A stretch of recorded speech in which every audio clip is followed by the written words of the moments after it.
शुक्रिया नदीम भाई, और आप सभी लोगों का शुक्रिया।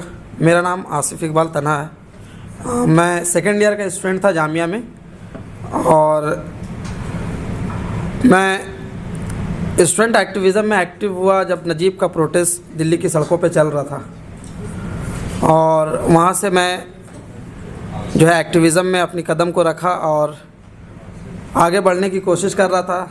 स्टूडेंट्स के हित की आवाज़ जो है वो उठा रहा था। कैंपस के अंदर जो भी छात्र के आवाज़ों को दबाने की कोशिश हो रही थी, उसके लिए आवाज़ उठा रहे थे। साथ ही साथ देश का हालात भी जो है वो बदल रहा था। जो पूरा सिनेरियो है 2014 के बाद सरकार आई, और जिस तरह से जो है वो कैंपसेस से जो आवाज़ उठ रही थी, जो नजीब के आंदोलन से जो शुरू हुआ था, JNU, जामिया, अलीगढ़, DU, तो एक ऐसा माहौल था कि इस देश में विपक्ष है ही नहीं है। इस देश में असल विपक्ष जो है वो स्टूडेंट ही थे, छात्र थे। तो जब उनको ये चीज़ महसूस हुआ कि हम तो विपक्ष को ख़त्म कर ही दिए हैं, लेकिन जो छात्र विपक्ष की भूमिका में खड़ा हो रहे हैं, तो इनको कैसे ख़त्म किया जाए। तो ये जो साजिश इन्होंने की, एक नजीब को गायब किए, रोहित वेमुला का पूरा मामला सामने आया, CA सामने आया। इसके बाद जो है स्टूडेंट्स कैंपसेस एजुकेशंस के जो फंड थे उसको काटा गया, और आज तक काटा जा रहा है। तो लेकिन स्टूडेंट तो विपक्ष की भूमिका में थे, वो खामोश कैसे होते। तो उन्होंने जो है वो खामोश ना होने का जो है वो इरादा किया और आवाज़ बुलंद करते रहे। CA जब नाफिज हुआ तो उस वक्त जामिया के जो स्टूडेंट्स हैं उन्होंने एक फ़ैसला लिया कि हमें जो है CA का विरोध करना है। CA का हम ये नहीं बताएंगे कि CA का विरोध क्यों करना है, क्योंकि आप तमाम लोगों को ये बात मालूम है। लेकिन बहरहाल एक फ़ैसला लिया गया कि जामिया से जो है वो CA के अगेंस्ट में जो है वो आवाज़ जानी चाहिए सरकार के कान तक कि हम छात्र जो है इस कानून को नहीं मानते हैं। तो बहरहाल एक ऐसा आंदोलन खड़ा हुआ।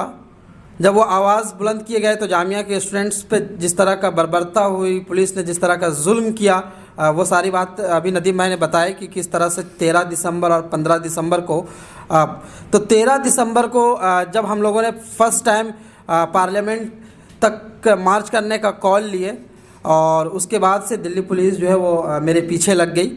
और 13 दिसंबर को मुझे सबसे पहले जामिया से उठा कर ले जाते हैं बदरपुर के थाने में, 4 घंटे तक रखते हैं। हम मतलब दिल्ली में सिविल सोसाइटी के जो सीनियर मेंबर्स हैं उनसे उस तरह का ताल्लुकात नहीं था, सिर्फ नदीम भाई से ताल्लुकात थे। तो नदीम भाई को जब हम लोगों ने बस से फ़ोन किए कि हम लोगों को पुलिस उठा के ले जा रही है, तो नदीम भाई भी बाहर थे दिल्ली से, और फ़ोन जो है हम लोगों का छीन लिया गया, और 4 से 5 घंटा। और फिर नदीम भाई ने जो है वो खालिद सैफ़ी भाई को जो है वो बदरपुर थाना में भेजा, जो पिछले 4 साल से जेलों में बंद हैं, और वो हम लोगों को निकाल कर लाए थे। और उस बदरपुर थाने की तस्वीर और वो पूरा मंज़र अभी भी मैं सोचता हूँ तो हिल जा रहा हूँ कि उन्होंने मुझे जो है वो हम लोगों को 40 स्टूडेंट्स जो बदरपुर थाने में 4 से 5 घंटे तक इलीगल डिटेंट थे, उन लोगों को जो है छुड़ा कर लाए। उसके बाद भी इतना जुल्म हुआ जामिया के छात्रों पे कि जब हम लोग बदरपुर थाने से लौट के वापस कैंपस आए, तो कैंपस के नियर बाय के जो हॉस्पिटल्स हैं, वो सारे हॉस्पिटल्स में स्टूडेंट्स जो है वो एडमिट थे। किसी के सर से खून गिर रहा है, किसी के पैर पे पट्टियाँ लग रहे हैं, किसी के हाथ कटे हुए हैं। तो इस तरह से जो है तमाम स्टूडेंट्स जो है वो ज़ख्मी थे। उसके अगले दिन भी जामिया में जो है वो फिर से पुलिस की जो जुल्म था उसके ख़िलाफ़ जो है वो प्रोटेस्ट होता है। और 15 दिसंबर को फिर से जामिया के स्टूडेंट्स जो हैं वो CA का जो आंदोलन है उसको कंटिन्यू करने के लिए जो है आगे बढ़ते हैं। लेकिन उस दिन जो और भी ज़्यादा मैं कहूँगा कि तकरीबन 1000 से भी ज़्यादा जो है वो आंसू गैस के गोले जो है वो जामिया नगर के इलाके में दागे गए। जामिया से शाहीन बाग का डिस्टेंस जो है वो 3 से 3.5 किलोमीटर का है, और शाहीन बाग तक जो है उस आंसू गैस के गोले के जो असर थे वो दिख रहा था। और जामिया के नहीं भी तो तकरीबन 300 से 400 स्टूडेंट्स जो हैं वो ज़ख्मी थे। मैं अल-शिफ़ा हॉस्पिटल में एडमिट था। अल-शिफ़ा हॉस्पिटल में जब हम गए तो मतलब बेड वहाँ पे अवेलेबल नहीं था कि वहाँ पे लोगों को जो है वो एडमिट किया जाए। व्हीलचेयर और बाहर जो है वो नीचे गद्दा बिछा के जो है वो उनको ट्रीटमेंट दिया जा रहा था। तो ये पूरा मंज़र था उस वक्त। और उसके बाद जब सीए का पूरा एक आंदोलन खड़ा हुआ, पूरे देश में जब आंदोलन हो रहा था, तो उसके बाद जो है उनको लगा कि अब ये स्टूडेंट्स कम्युनिटी और साथ में जो है वो सिविल सोसाइटी और तमाम वो लोग जिनको कॉन्स्टिट्यूशन पे यकीन है, जिनको ट्रस्ट है, वो तमाम लोग एक्टिव हुए और तमाम लोग जगह जगह पे प्रोटेस्ट जो है वो कर रहे थे। तब उसके बाद लगा कि अब इनको रोकने के लिए क्या किया जाए। पुलिस और सरकार ने ये मिलकर प्लान बनाया कि अब इनको रोकने के लिए क्या किया जाए। हम लोगों की किस्मत उस वक्त उतना साथ नहीं दी, लेकिन फिर भी हम लोगों ने 100 दिन से ज़्यादा जो है उस आंदोलन को चलाया।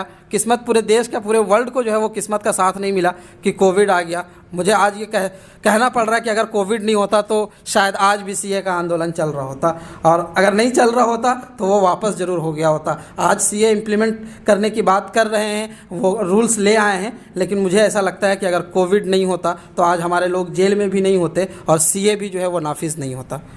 तो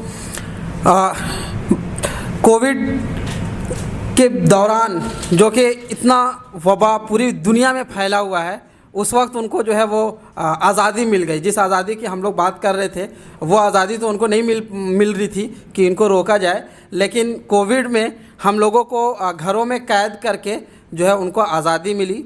सरकार को मौका मिला और पुलिस को आज़ादी मिली, और पुलिस ने जो है वो तमाम लोग जो फ्रंट लाइन में आंदोलन को कर रहे थे उन तमाम लोगों को जो है एक एक करके अरेस्ट करना शुरू किए। उसमें सबसे ज़्यादा जो तादाद है वो स्टूडेंटों की तादाद है, जो आज भी काफ़ी सारे स्टूडेंट्स जो हैं वो जेलों में मौजूद हैं।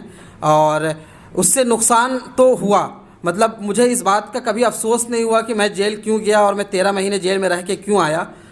मुझे इसका बिल्कुल अफसोस नहीं है, क्योंकि हमको ये बात पता है और मेरा दिल ये मानता है कि हमने गलत नहीं किए हैं। जिनको गलत समझना है वो समझ सकते हैं। मैं जेल जाने से पहले भी आंदोलन का हिस्सा रहा और जेल से आने के बाद भी आंदोलन का हिस्सा हूँ। अगर आज आपके सामने खड़े होकर बोल पा रहा हूँ, डरा नहीं हूँ। अगर डर गया होता तो शायद आज आपके सामने खड़ा होकर नहीं बोल पाता। तो मुझे बिल्कुल अफसोस नहीं है इस बात का कि मैं क्यों जो है जेल गया, लेकिन इस बात का ज़रूर अफसोस है कि जो ख्वाहिश और जो अरमान लेकर मैं अपने गांव से आया था। मैं एक ऐसे गांव का रहने वाला हूं जो मैं पहला लड़का हूं जो गांव से निकलकर दिल्ली में आया हूं। मेरे ख्याल से मैं पिछले 7-8 साल से बाहर हूं। अभी तक 7-8 साल से मैं किसी को ला भी नहीं पाया अपने गांव से कि वो आकर हायर एजुकेशन में जामिया DU और JNU और अलीगढ़ जैसे यूनिवर्सिटी में एडमिशन ले सके।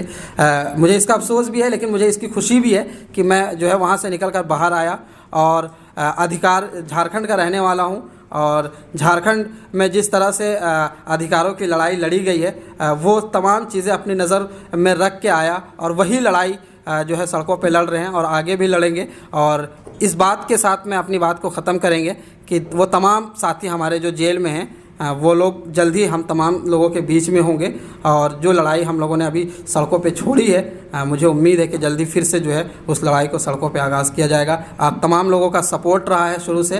प्रोफेसर साहिब बालाजी है, मैंने इनका पहला जेल के अंदर जो है वो मैं पढ़ा था कि UAPA क्या होता है। और भीमे कोरेगांव का जो पूरा केस है, उस वक्त जब मेरी अरेस्टिंग हुई थी उस वक्त मुझे UAPA नहीं पता था, नहीं मालूम था। लेकिन जब भीमे कोरेगांव का जो पूरा केस है, जब न्यूज़पेपर आया तो वहाँ से जब मैंने पढ़ा कि UAPA क्या होता है, तो उसके 2 दिन बाद मुझे पता चला कि हमारे ऊपर भी UAPA लगाया जा चुका है। लेकिन बहरहाल आप तमाम लोगों ने बाहर रहकर भी कोविड के दरमियान भी जो है वो ज़िंदा दिली का सबूत दिए थे, हम लोगों के लिए भी आवाज़ उठाए। और वो लोग जो अभी जेल में हैं उनके लिए भी हम तमाम लोगों को अब साथ में मिलकर आवाज़ उठाना है। इसमें इन दरमियान में जो है हम लोगों से कुछ कमियां रही हैं, कुछ कोताहियाँ रही हैं। शायद हम लोग भूल रहे हैं कि हमारे वो लोग अभी जेल में हैं, तो उनको याद रखने की भी ज़रूरत है। Thank you.